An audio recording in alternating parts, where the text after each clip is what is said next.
Tom Wilson spent 30 years with US Steel, developing his image processing techniques for revealing imperfections in product surfaces. His expert evidence in murder cases involving gunshot wounds has been accepted in federal court. In 1988, he began to apply that expertise to images from the Kennedy assassination.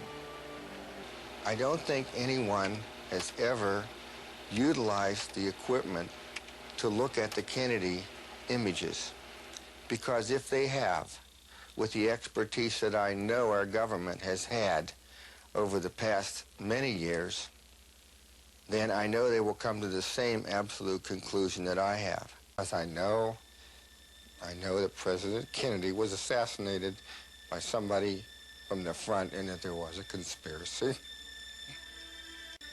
The problem has been that in my efforts to bring hard, scientific, technical information to the public has been thwarted by everywhere I have turned. I've tried the media, I've tried the government, I've tried everything I know, and no one wants to look at the evidence. Using image processing techniques undreamt of when Zapruder filmed the assassination, Tom has uncovered dramatic information hidden within this horrific footage. As we go further into the brain, we are able to observe all of the damage that has occurred in this rear exit wound from the very top of the skull down into where the missile exited through the head. As you can see, this is the scalp area, the damage to the skull, the area of the skull that's been blown away by the incoming frontal missile. And now we can actually go down and see the brain, and the exiting bullet has gone through the brain, and you can see the path of the bullet here. Lee Harvey Oswald did not and could not have fired the fatal shot that killed our president.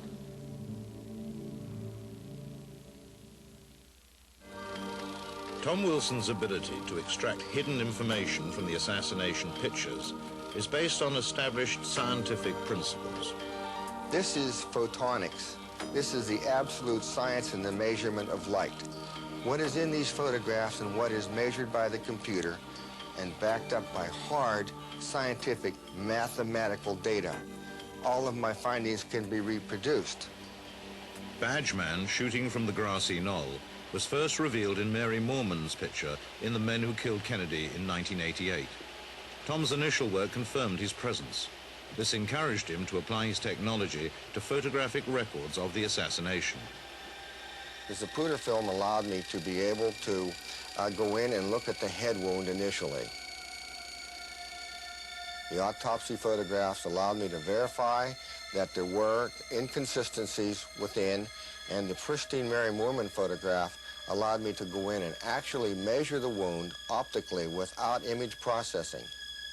As we go into the wound and as we expand the wound and magnify it, you can see that the pixel elements, or each one of these little dots, is represented by dark squares or light squares.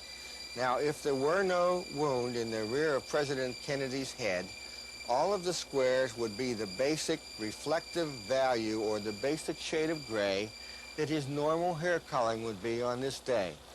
Every time, in my years of experience with this, when there is a concave or convex area that is a deformation of the overall image, there is absolutely no question that the case is, as it goes darker under this situation, that this is going from an area on the top of President Kennedy's head down into an extremely deep hole, because the entrance wound that supported this exit wound was fired from the right frontal area of President Kennedy, and it exited through the rear. Instead of trying to find shooters or gunmen in the photographs, I decided to concentrate on President Kennedy's massive rear-end head wound. And what this enabled me to do was to be able to go in, rebuild the head wound as a mold, use the data thereof, and track back from the head wound back to the source of the shooter. This is a mold that was reproduced from the data points obtained from the pristine Mary Moorman photograph. As you can see, this allowed me to be able to show the massive amount of material that was blown from the head into the air. As the bullet entered the right temporal area, it came within his head and fragmented into two directions. The right fragment is here, the left fragment is here. And this allowed me to determine, as you can see with all the flow of forces here, that all of the material was blown up and the entrance of the fragments came from below. Having gathered extensive mathematical data from the assassination images, Tom went to Dealey Plaza for the first time. Taking precise measurements from the site, he correlated these with his photographic findings. The results were not as he anticipated.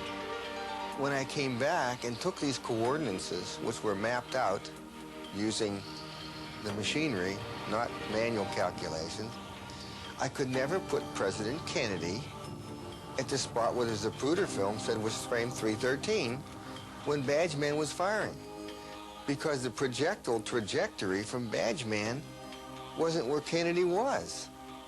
And when I put President Kennedy down the road 4 feet further, when Badgeman could hit him, Mary Moorman was in the wrong location. Mr. Zapruder wasn't fit.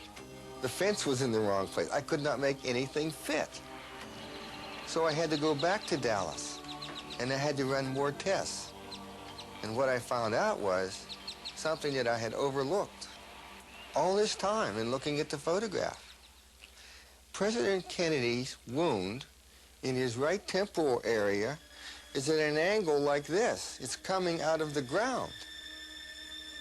And I said to myself, Tom, if the bullet was coming out of the ground, how is this possible? Because I never tried to determine where the bullet came from. I only know what it did to President Kennedy's head.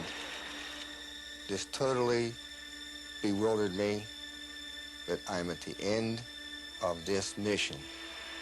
President Kennedy was assassinated by a man firing a missile from inside the manhole cover at the bottom of the steps in Dealey Plaza. There is absolutely no doubt in my mind that that is exactly where that headshot came from.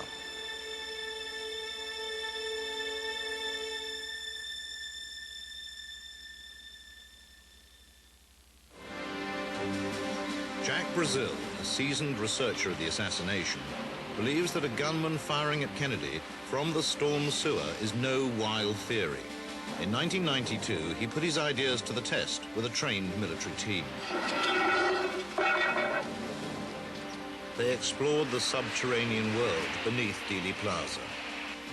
After carefully analyzing and researching Dealey Plaza through the years, the only two spots that an assassin could actually hide and squeeze off around the presidential limousine would be the storm sewer that I'm standing in now and the storm drain, which is located directly behind the wooden picket fence that joins the triple underpass. Well, that's the only two spots that an assassin could hide in and actually squeeze off around and fire at the presidential limousine, and then, in lieu of that, been able to escape. It took us approximately 53 to 54 minutes, our very first trip. Now, that was stopping and investigating and talking on the walkie-talkies, 2 coffee breaks, and then the second time it took 42 minutes, and the third trip it took 32 minutes, and the fourth trip it took 23 minutes. So we can rest assured that it would take an assassin approximately 20 to 30 minutes to actually escape Dealey Plaza underground.